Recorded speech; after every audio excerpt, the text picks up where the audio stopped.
السلام عليكم ورحمة الله تعالى وبركاته. مرحبا بكم معايا البنات في فيديو جديد. نتمنى انكم تكونوا كلكم بخير وبصحة وعافية. اذا الفيديو اللي وعدتكم به البارح من درت البث المباشر تاع البيتزا اللي قلت لكم جربتها وعجبتني بزاف وراح نتقاسمها معكم، واللي قلت لكم عملت فيها شوية تاع تغييرات. لا حبيتوا تعرفوا الوصفة تاع اليوم روحوا تابعوني نشوفوا المقادير ونشوفوا طريقة التحضير تاع هاد البيتزا تاع اليوم. اذا البنات بالنسبة للمقادير كما راكم تلاحظوا عندي واحد ياغورت طبيعي، عندي خميرة كيميائية، وعندي حليب نيدو، عندي الزيت والبيض والطحين اللي هي الفارينة والملح. اذا نحلوا البيض نتاعنا هنايا. بالنسبه لي البنات انا يمين جربت استعمل 2 حبه بيض، لكن المره الجايه نستعمل غير حبه، وهذا يبقى اختياري. انا ننصحكم المره الجايه استعملوا حبه بيض. حطيت الملح، حطيت حليب نيدو، تقدروا تحطوا ملعقه حتى الملعقتين يعطيها الشاشه للعجين الحليب نيدو. ونستعملوا هنايا كما قلت لكم كاس تاع شاي زيت ناقص واحد زوج تاع الاصابع هنا كما راكم تلاحظوا. نخلطوا هذا الخليط تاعنا هنايا السائل، نخلطوا كاع المواد هنايا مع بعض، نخلطوها مليح حتى تجانس مع بعض. بعد نبداو نلمو في العجينه تاعنا بالطحين حتى لين تحصلوا على عجينه لينه. هنايا نغطوها ونخلوها على ناحيه. اذا البنات بالنسبه لي للطحين استعملت 3 كوب تاع طحين ناقص واحد زوج ملاعق تاع اكل اللي ما دخلوليش لداخل. كي شفت العجينه خلاص خليتها لازم تقعد طريه. هذه هي. وهذاك الطحين استعملته باش من بعد من خدمت العجينه تاعي استعملتها بوغ البلان طرافاي. كما راكم تلاحظوا هكذا نخلط كاع المواد حتى لين تحصلوا على عجينه. البنات هذه الوصفه تاع البيتزا انا جربتها وقلت لكم عجبتني الوصفه نتاعها. بالنسبه للحشوه درتها انا واش كان عندي في الدار وباش حبيت نحشيها. طبيعه الحال الحشوه تبقى كل واحد والذوق تاعها. بالنسبه لي انا كل واحد درت له على واش يحب، ما درتش يعني كل الحشوات كيف كيف. راح تلاحظوا معايا في المواد اللي استعملتها هنايا دروك من تشوفوا معايا الوصفه راح تلاحظوا المواد. لكن بصح صراحه الذوق تاعها بزاف بزاف بنين، تجي بزاف بنينه هاد البيتزا. برك الحاجه الوحيده قلت لكم البنات انا طابت في المقلاه عندي حمارت مليح من التحت، لكن انايا حسيت وشفتها انه الفرomاج غابي هذاك ما ياخذش اللون الذهبي اللي نحبوه تاع البيتزا. من نحبوها تولي دوغي من الفوق. عاودت كاع هكذاك حطيتها في الصينيه وشعلت غير الفوق، حمرتها شويه من الفوق. هذا ما كان. خديت العجينه نتاعي هنايا نقطعها على 4 هنايا، نحاول ندير 4 بول يكونوا قياس واحد. نلمهم كيما هكا نديرهم هنايا في لاباسين تاعي ونزيد نخليهم يرتاحوا برك الوقت اللي نحضر المقادير اللي نحتاجها في الحشوه تاعي. انا صراحه خليتها ممكن اقل من ربع ساعه العجينه ارتاحت وجات بزاف بزاف هايله. كما راكم تلاحظوا نحطهم هنايا نغطيهم بون سيرفيات قماش يكون بروبر ونخليهم على ناحيه. الوقت اللي نوجدوا الحشوه نتاعنا راح تكون هنايا هذاك الوقت كافي للراحه تاع العجينه نتاعنا.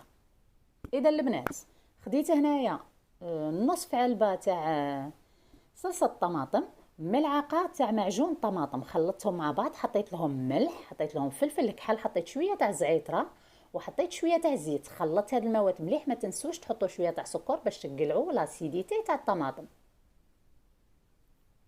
ما طيبتها ما والو. كيما راكم تلاحظوا البنات كيما قلت لكم نصف علبه تاع صلصه طماطم، ملعقه كبيره تاع معجون طماطم، ملح، فلفل كحل، سكر وشويه زعتره. الحشوه تاعي شوفوا البنات غادي تتابعوني واش انا راح نستعمل. مرت بسرعه اللي هي عندي قطعت حبه بصل قطع صغيره، نص حبه فلفله، فرomاج غابي. غادي نستعمل الطون، باقي لي شويه مرقاس تاع البارح اللي قطعته اون دو وغادي نستعمله. وراح تتابعوني الا كان نسيت كاش حاجه راح تشوفوها معايا في الوصفه. راح نحل هنايا نطرح العجينه نتاعي كما راكم تلاحظوا نحلها شويه رقيقه على حسب المقلاة ولا المول اللي راح نستعملوها فيه. كما راكم تلاحظوا هنا يعني نطرح فيها. جبت مقلاة عندي مليحه طيفال ما تلصقش، دهنتها بشويه زيت ونحط العجينه نتاعي في هذه المقلاة. كما راكم تلاحظوا هنايا البنات نجيبوا وين فوقشات نتقبوها غير برك واحد تقيبات باش من طيب ما تقعدش تطلع لنا والحشوه تضيع لنا وتروح لنا من الوسط هكذاك. خلاص نبداو نحطو في الحشوه نتاعنا. نحطو هذا الخليط هنايا تاع صلصه الطماطم اللي قلت لكم واش حطيت فيها، وكما راني كاتبت لكم في المقادير بطبيعه الحال. نحطوها كاع على العجينه نتاعنا هكذا بهذه الطريقه. نروحوا نجيبوا الحشو. حطيت هنا قلت لكم شويه تاع بصل مقطعه قطع صغيره، رشيت على هاد لاصوص تاعي. نرش اول شيء شويه تاع فرomاج غابي، نوعيه اي واحد واش عنده في الدار واش يحب يستعمل البنات هكذا بهذه الطريقه. قلت لكم بقات لي شويه تاع سوسيس قطعتها هنايا الحبه على 2 ولا 3 وراح نستعملها هنايا.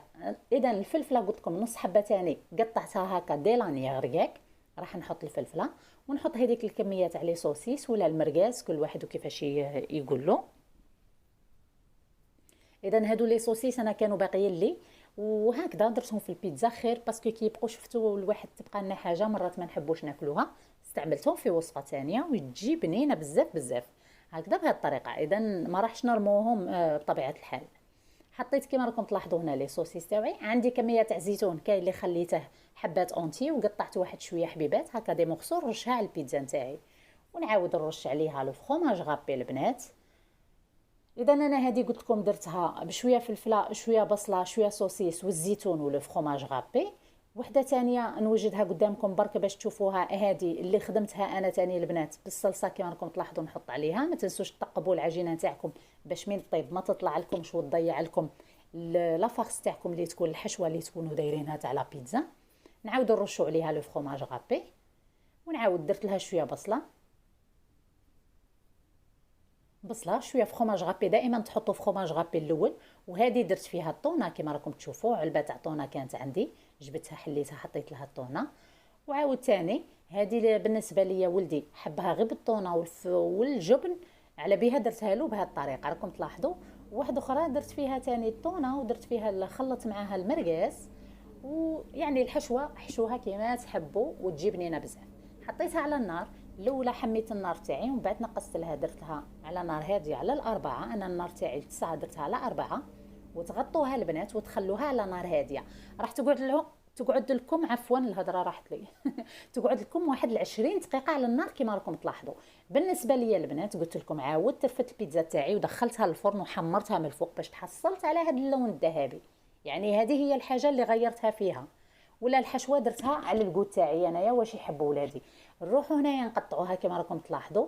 شوفوا البنات القوام تاعها يعني صراحه تجيك خوستيونت وبزاف بزاف بنينه. يعني هذه جربوها ما راحش تندموا انكم تجربوا هذه الوصفه. هكذا راكم تلاحظوا شوفوا القوام تاعها، شوفوا كيفاش تجي عندنا طريه، والبنه تاعها والله بنينه بزاف تحسبوا روحكم راكم تاكلوا في كاطو. هذه اللي قلت لكم درتها برك بالطونه والجبن ثاني جات بنينه بزاف. والحشوه ديروا واش ما تحبوا. نتمنى انه هذه الوصفه تاع اليوم تنال اعجابكم البنات. لا تنسوش الاشتراك والاعجاب في القناه. ما بقى لي غير ما نقول لكم دمتم في رعايه الله وحفظه. الى اللقاء الى فيديو قادم ان شاء الله، والسلام عليكم ورحمه الله تعالى وبركاته.